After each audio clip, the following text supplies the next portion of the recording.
కాబట్టి అందరూ జెండాలు దించేయాలి. తమ్ముడు నువ్వు కూడా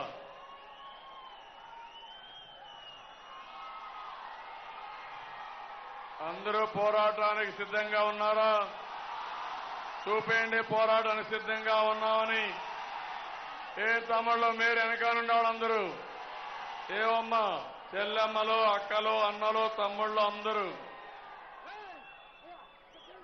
బాగా ఆలస్యమైంది కానీ మీ ఉత్సాహం చూస్తామంటే నాకు ఎక్కడా లేని శక్తి వస్తా ఉంది. నేను ఒక్కడిని కాదు 5 కోట్ల మంది నా వెనకానున్నారనే భరోసా వస్తా ఉంది. మీరందరూ కానీ ఇదే మారిగా ఉంటే న్యాయం చేపించడానికి, ధర్మాన్ని కాపాడడానికి రాజీ లేని పోరాటం చేస్తారని మరొక్కసారి హామీ ఇస్తున్నా. నేను అడుగుతున్నా మిమ్మల్ని అందరినీ, 5 సంవత్సరాల పరిపాలన మీ అందరికీ సంతృప్తి ఇచ్చిందా లేదా తమ్ముళ్ళు అని మిమ్మల్ని అడుగుతున్నా. అవునంటే చేతుల పైకి ఎత్తండి, గట్టిగా చప్పటి కూడా చెప్పండి, అవునని ఆమోదించండి. నేనేమైనా అన్యాయం అడిగానా మోడీని? ఏమడిగాను తమ్ముళ్ళు? ప్రత్యేక హోదా అడిగానది మన హక్కు అవునా కాదా? విభజన హామీలు అమలు చేయమన్నాను, అది మన హక్కు అవునా కాదా తమ్ముళ్ళు? మీరే చెప్పండి, ఆడబిడ్డల మీద చెప్పండి. నేను అడిగితే 29 సార్లు వెళితే నరేంద్ర మోడీ లెక్క పెట్టుకోలేదు. లాస్ట్ బడ్జెట్ చూశాను, మోసం చేస్తున్నాడని తిరుగుబాటు చేశాను. మీకోసం తిరుగుబాటు చేసి దేశంలో అన్ని పార్టీలు కలిపితే మన రాష్ట్రం మీద కక్ష కట్టాడు. ఇన్కమ్ ట్యాక్స్ దాడులు చూశారా? నిన్న కూడా ఇన్కమ్ ట్యాక్స్ దాడులు. ఏం మోడీ గారు జాగ్రత్తగా ఉండండి, అధికారం శాశ్వతం కాదు. మళ్లీ తెలుగుదేశం పార్టీ అనుకుంటే నిన్ను గుజరాత్కి పంపిస్తాం. ఆంధ్రులతో పెట్టుకున్నవాడు ఎవడు బాగుపడలేదు, అవునా కాదా? ఎన్టీ రామారావు గారు ఇచ్చిన ఆత్మగౌరవం మన దగ్గర ఉంది. ఇప్పుడు కూడా ఆ పౌరుషం ఉందా లేదా?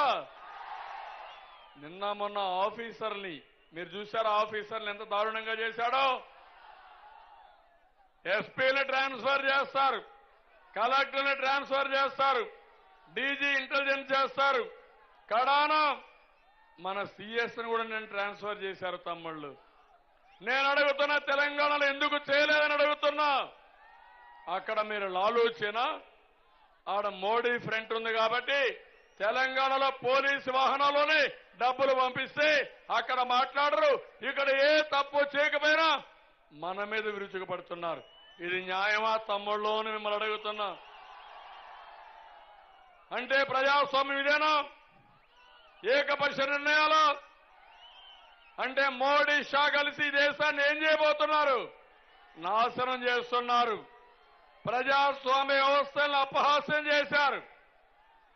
తమ్ముళ్ళు, ఈ దేశాన్ని కాపాడుకోవాలన్నా లేదా అని మిమ్మల్ని అడుగుతున్నా. ప్రజాస్వామ్యాన్ని కాపాడుకోవాలన్నా లేదా అని మిమ్మల్ని అడుగుతున్నా. ఈ ఎన్నికల్లో కానీ దేశంలో, రాష్ట్రంలో మోడీకి వ్యతిరేకంగా ఓట్లేకపోతే తమ్ముళ్ళు ఇంక ఎలక్షన్లే ఉండవు. దానికి సిద్ధమా మీరని అడుగుతున్నా. ఒప్పుకుంటారా అని మిమ్మల్ని అడుగుతున్నా. ఇంకొక పక్కన కోడికత్తి పార్టీ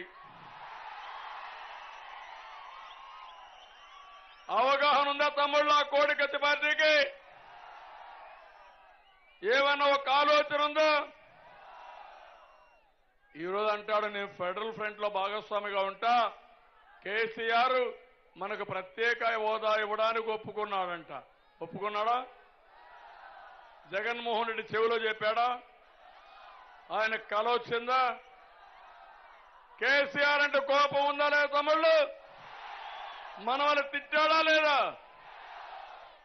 ఎంత దారుణంగా తిట్టాడంటే, ఎవరు తయారు చేసిన తమ్ముళ్ళు హైదరాబాద్ సైబరాబాద్ నగరాన్ని ఎవరు నిర్మాణం చేశారు? హైటెక్ సిటీ ఎవరు కట్టారు? ఎయిర్పోర్ట్ ఎవరు నిర్మాణం చేశారు? ఔటర్ రింగ్ రోడ్ ఎవరి ఘనత? ఎవరి కోసం? తెలుగు జాతి కోసం చేస్తే అవమానంగా తిరిగి పంపించారు తమ్ముళ్ళు. అదే నా బాధ.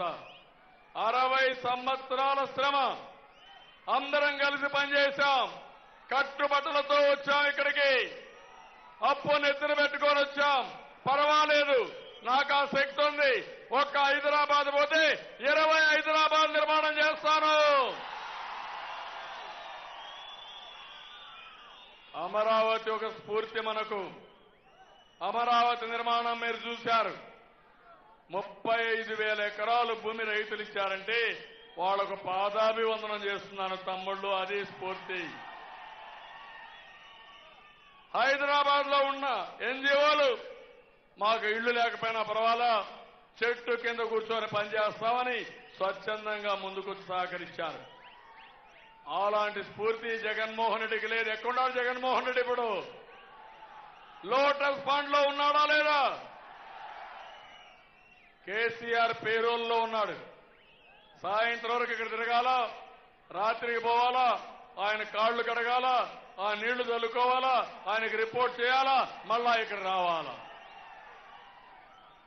ఏంటి తమ్ముళ్ళు ఇదంతా? మనకు నామోషిగా లేదు. ఇలాంటి అపోజిషన్ లీడర్ మనకు అవసరమా అని మిమ్మల్ని అడుగుతున్నా. ఈ రోజు మనం చూడండి ఎన్ని పనులిదే. నేను అడుగుతున్నా, అమరావతి నిలిపేయాలి. నిన్న కూడా ఈరోజు ఎలక్షన్ మేనిఫెస్టో ఇచ్చాడు. ఒక్క మాట అమరావతి గురించి మాట్లాడా తమ్ముడు ఈ జగన్మోహన్ రెడ్డి? ఎందుకు నీకంత అసూయ అమరావతి అంటే రాజధాని మారుస్తావా? నీ వల్ల అవుతుందా తమ్ముళ్ళు? ఒప్పుకుంటారా మీరందరూ? మీకు రోషం లేదు అంటే సెంట్రల్ ప్లేస్ లో రాజధాని పెడితే ఇష్టం లేని వ్యక్తిని ఏమనాలి? వితండవాదం కాకపోతే, మూర్ఖత్వం కాకపోతే ఇతను ఒక మనిషి అని నేను అడుగుతున్నా. ఇలాంటి వల్ల ఏమైనా లాభాలు ఉన్నాయని మిమ్మల్ని అడుగుతున్నా.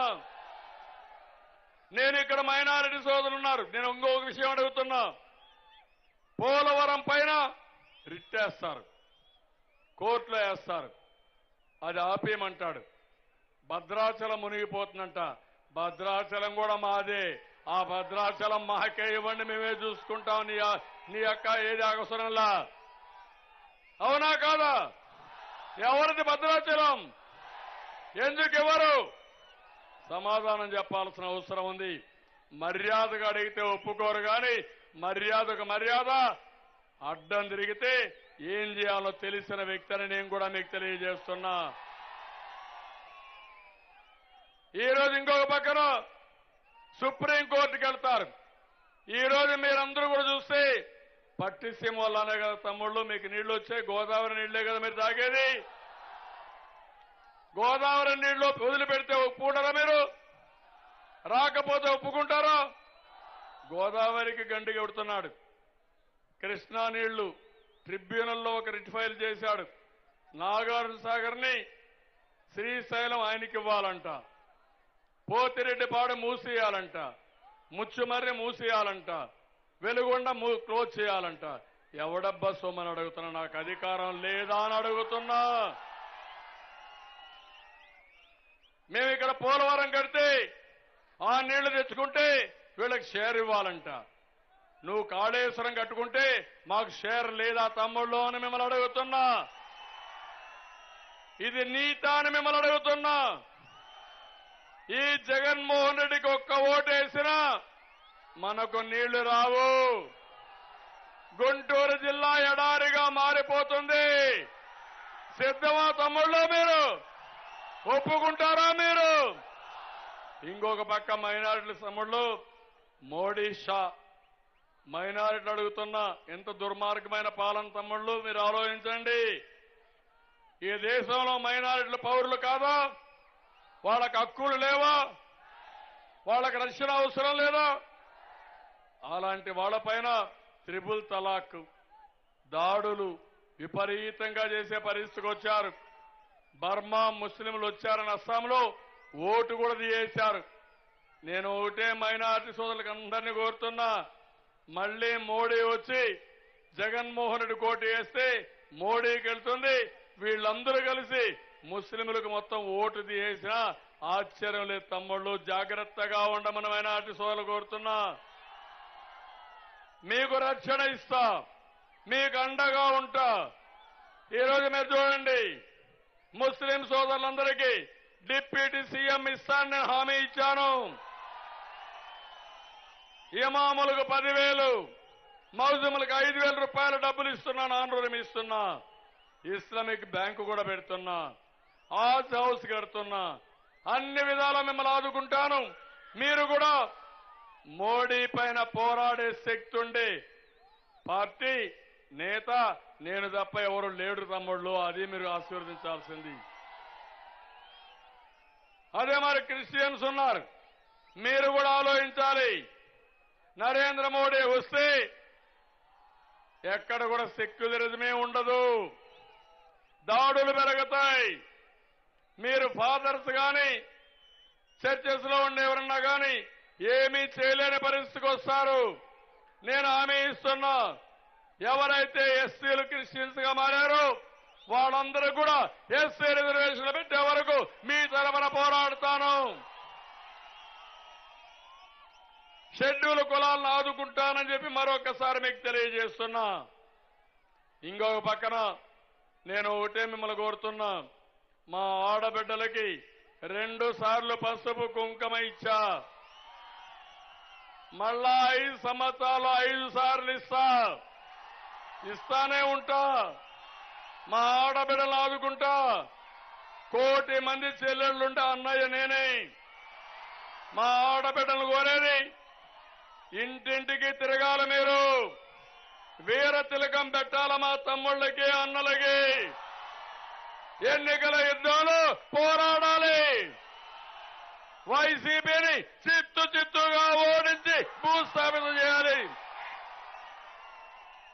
ఎందుకు నేను ఈ పిలిపిస్తున్నానంటే రాష్ట్ర ప్రయోజనం కోసరం, మన పిల్లల భవిష్యత్తు కోసరం, భావితరాల భవిష్యత్తు కోసరం ఇలాంటి పార్టీ ఈ గడ్డ పైన ఉండడానికి వీలు లేదని మిమ్మల్ని అందరినీ కోరుతున్నా. సిద్ధంగా ఉన్నారు? మన విరోధి మోడీ, మన విరోధి కేసీఆర్, మన రాష్ట్ర ద్రోహి ఈ జగన్మోహన్ రెడ్డి అని చెప్పి కూడా నేను మీకు తెలియజేస్తున్నా. ఈ రోజు నేను ఇంకొక పక్క పెద్దలందరికీ చూశారు, పెద్ద కొడుకుగా ఉంటానని చెప్పి 5 రెట్లు పెంచుతానంటే ఈరోజు 10 రెట్లు పెంచి 200 రూపాయలు 2,000 రూపాయలు చేశానని మీ అందరికీ విజ్ఞప్తి చేస్తున్నా. మళ్ళా 3,000 రూపాయలు చేస్తా, మిమ్మల్ని ఆదుకుంటా. మొదటి తారీఖున పెన్షన్లు వచ్చాయి. అన్నదాత సుఖీభవ రైతులకు ఇచ్చా. 4,000 ఇప్పటికే మీ బ్యాంక్ అకౌంట్కి వచ్చాయి. 15,000 ఇస్తాను 2 హెక్టార్లకి. ఆ పైనుంటే 10,000 ఇస్తాం. రైతు రుణమాఫీ 4వ విడత 5వ విడత రేపే బ్యాంకులో వేస్తున్నాం తమ్ముళ్ళు, మీరు పోయి డబ్బులు తీసుకోవచ్చు. మా డాక్రా సంఘాలకి డబ్బులు ఇస్తున్నాం, వాళ్ళు తీసుకుంటారు. తమ్ముళ్ళు, ఎప్పుడైనా గవర్నమెంట్ ఈ విధంగా ప్రవర్తించిందా అని మిమ్మల్ని అడుగుతున్నా. నేను కష్టపడతా, సంపద సృష్టిస్తాం, ఆదాయాన్ని పెంచుతాం. పెంచిన ఆదాయం మళ్ళా మీకు అందుబాటులో పెడతానని మరొకసారి మీ అందరికీ హామీ ఇస్తున్నా. మీ భవిష్యత్తు నా బాధ్యత, రైతుల భవిష్యత్తు నా బాధ్యత, ఆడబిడ్డల భవిష్యత్తు నా బాధ్యత, తమ్ముళ్ల భవిష్యత్తు నా బాధ్యత, అందరి భవిష్యత్తు నా బాధ్యత. పోయిన ఎన్నికల్లో మా సిబిఎన్ ఆర్మీ గాని యువత గాని జాబు కావాలంటే బాబు రావాలని పెద్ద ఎత్తున పోరాడారు. మళ్లీ చెప్తున్నా, జాబు కావాలంటే మళ్లీ మళ్లీ మళ్లీ బాబే రావాలి. అవునా కాదా? కోడి కత్తి పార్టీ వస్తే ఎవరన్నా గౌరవంగా ఉండడం వస్తారా తమ్ముళ్ళు? రాష్ట్రానికి జైలుకు పోతామని భయం ఉంటుందా లేదా? అలాంటి వాళ్ళు కావాలా మీకు? తమ్ముళ్ళందరికీ హామీ ఇస్తున్నా, తల్లులకు హామీ ఇస్తున్నా, మీ పిల్లలు చదివించండి. అమ్మకు వందనం పెట్టి మీ పిల్లల్ని మీ కాళ్లు కడిగి ఎక్కడికక్కడ తల్లి బిడ్డ సాంప్రదాయాన్ని ముందుకు తీసుకుపోతున్నాం. మీరు పిల్లలందరినీ స్కూల్ పంపేయండి. మీకు సంవత్సరానికి 18,000 రూపాయలు ఇచ్చే బాధ్యత నాదని మరొకసారి హామీ ఇస్తున్నా. తమ్ముళ్ళందరికీ నిరుద్యోగ భృతి ఇస్తా. 2,000 రూపాయల నుంచి 3,000 వేస్తా. డిగ్రీ నుంచి ఇంటర్మీడియట్ వరకు తగ్గిస్తా. ఇంకో పక్క ఇంటర్మీడియట్ పిల్లలకి అందరికీ ల్యాప్టాప్ ఇస్తా. గవర్నమెంట్ ఉద్యోగాలు ఇస్తా. స్కిల్ డెవలప్మెంట్ చేస్తా. అన్ని చేస్తా. తమ్ముళ్ళు బీసీలకు బీసీ బ్యాంకు పెడుతున్నా. ముస్లింలకు ఇస్లామిక్ బ్యాంకు పెడతా.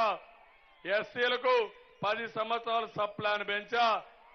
వైశ్యాసు, బ్రాహ్మణ్స్, కమ్మాస్, రెడ్డి, క్షత్రియాస్ అందరికీ న్యాయం చేస్తా. నా కులం పేదరికం. నేను శాశ్వతంగా అందరి వాడిగా ఉండాలనుకుంటున్నాను తప్ప ఏ కొందరి వాడిని కానే కాను. అదే నా స్ఫూర్తి. అదే నా కష్టం. మీ అందరికీ మళ్లీ అడుగుతున్నా మిమ్మల్ని అందరినీ.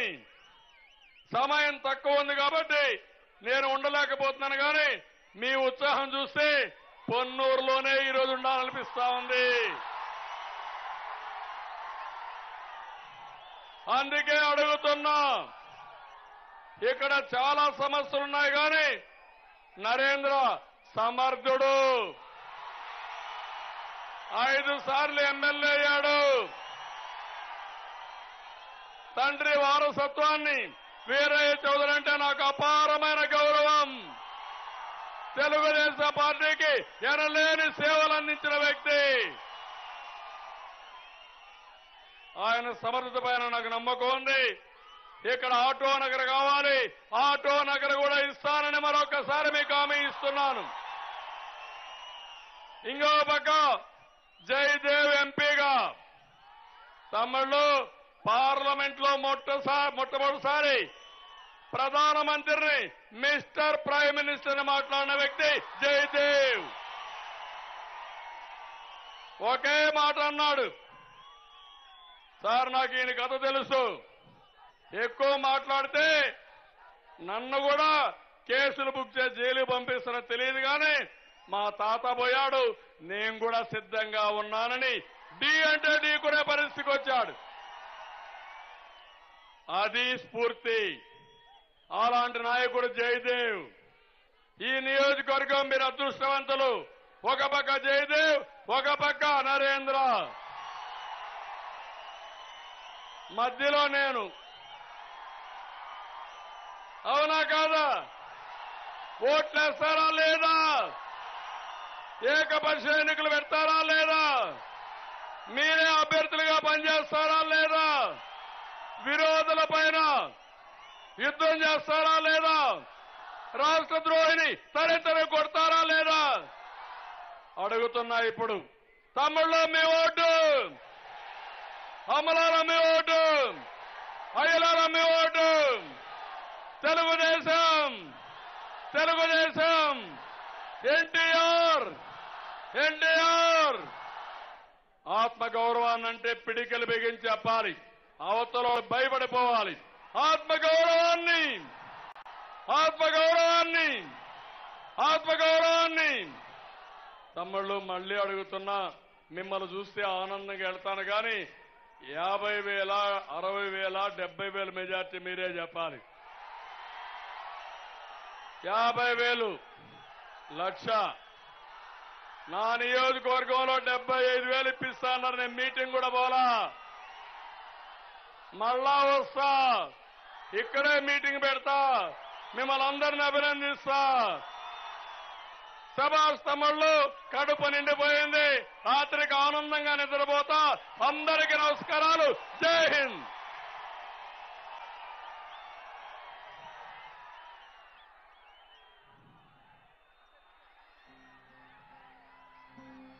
ఇలా మోసే గాయాలే కావా శిల్పాలు నీ సహా విధానం చూస్తుంటే ఉలికైనా కన్నీళ్లు